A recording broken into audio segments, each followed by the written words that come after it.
So today, my tenants for this room had just moved out. She did a pretty good job cleaning the place. You know, it looks just like as she was moved in. Every time when a tenant that moves out, I always ask like how they feel about living in the place, anything that needs to be improved. One thing that was mentioned is that the placement of the bed right in the middle of the room is actually facing directly to the AC vent. When sleeping, the AC just hit straight at the face. We're gonna flip this duct to the other side. There was a comment about next door having a party. It doesn't happen very often, but when it happens, the sound comes through the wall and into this room. Because this is a townhouse, we share walls, you know, between neighbors. What I did before this whole renovation was completed, we added sound damping material to damp the sound by 50%. I was told that because of the sound damping works pretty well and it didn't disturb her sleeping during the night. But the house on the outside, the roof material is 15 years old. We can already see there's some peeling discoloration from the roof. That is something the HOA needs to do. But of course, you know, the homeowners need to pitch in. So every building here, there are a total of 6 families. Every one of the families needs to pitch in $5,000, make up to $30,000 to replace the roof. That's something we need to save up. I think I'm gonna organize this a little bit better. Yeah, this place is ready to go. We're going to try to market this room for $600 to $650. So coming back to our own house, our almost 2 years long tenants has finally moved out. As you might know, we had our baby, so she does cry. That is not the trigger that our tenant here wanted to leave. She was pretty excited for us also. With the baby that was here for maybe about a month, she was fine with the baby. Right now, I'm just going to turn this room to be available again, and then we're gonna just post saying that you'll be living with a family that has a crying baby. We're still trying to keep this affordable. We're marketing it $700 because in this area it is nicer, and also it has its own master bathroom. So let's take a look at it, what needs to be fixed. So the bathroom is still in a decent condition. There's a little bit of imperfection that we need to fix. The previous tenants put up this new strip. This was the old one. Because the house foundation is not perfect, so there will always be cracking here and there. While the foundation cannot be fixed unless buying the next house next door, we have to keep filling up the gaps as time goes on. The gaps that needs to be fixed is like around here. There's a lot of gaps like this. We were trying to use like some sort of grout-based caulking. I feel like that they don't stay very well. So I think in this case, we'll actually be just using a regular silicone to patch this crack. Also, the shower lights is not working. So we're gonna have to like take this out and then replace a different light. We have this sink area, which you know, we put up this really nice mirror on here. The tenants can do their own makeup with this amazing mirror. Besides that, it's working perfectly. You know, we need to do a little bit of caulking around this gap here. Yeah, we also have some crack from the floor side. The whole thing kind of left. It is almost like everywhere. The gap is actually quite big. Besides all the cracking, this place was kept pretty clean and well maintained. Yeah, actually what I'm going to do is make the post online first, and then while that is being shown, I can, you know, do this fixing really fast. So let's go upstairs and we'll do the posting.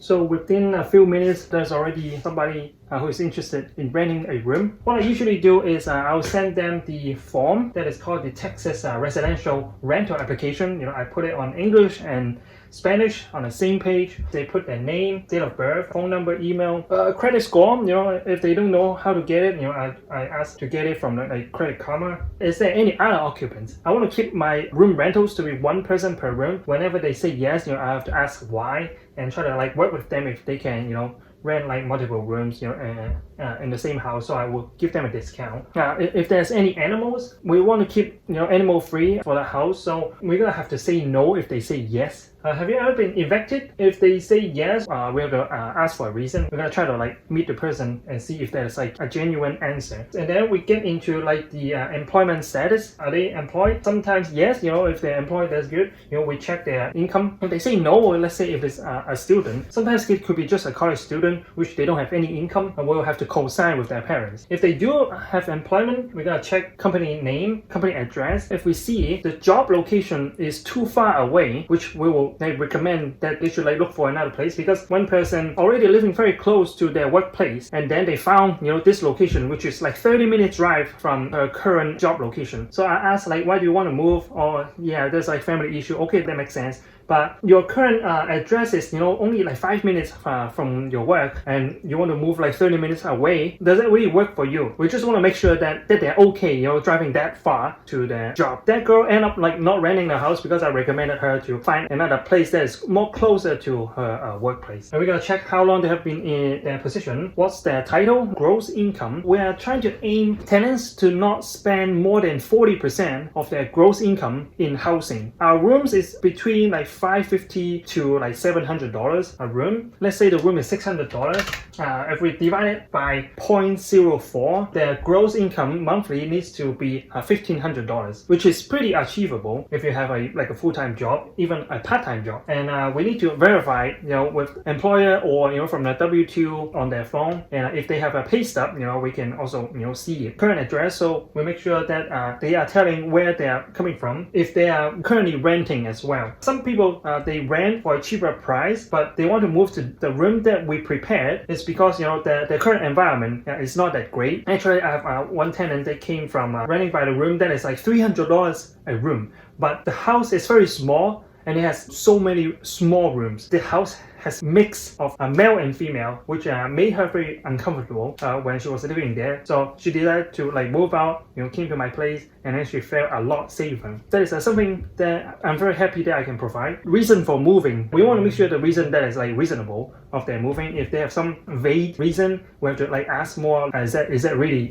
your reason of moving? I have one tenant that wanted to move out because they want to be independent. That person just turned 18, so I was guessing, oh, that female must not be having a good relationship with their parents. So she decided to move out, which is okay. But then when I actually like met her in person, luckily she was only in a not very good relationship with her mom, but she was pretty good with her dad. So that kind of gave me an okay sign, to rent out. And she had a part-time job working at a restaurant. Yeah, it turned out to be okay. The personal reference. What we want is person's name and a phone number. Sometimes it's their parents, sometimes it's like their friend or previous landlord or a co-worker. We don't really call them unless we see a lot of red flags and we still want to rent it out to the person. Then we'll try to call these references. We just want this to be here. So if they don't provide anyone, so that is like a red flag. We want to at least see something that is put on here, and then they submit it, and it will send to my Google response form,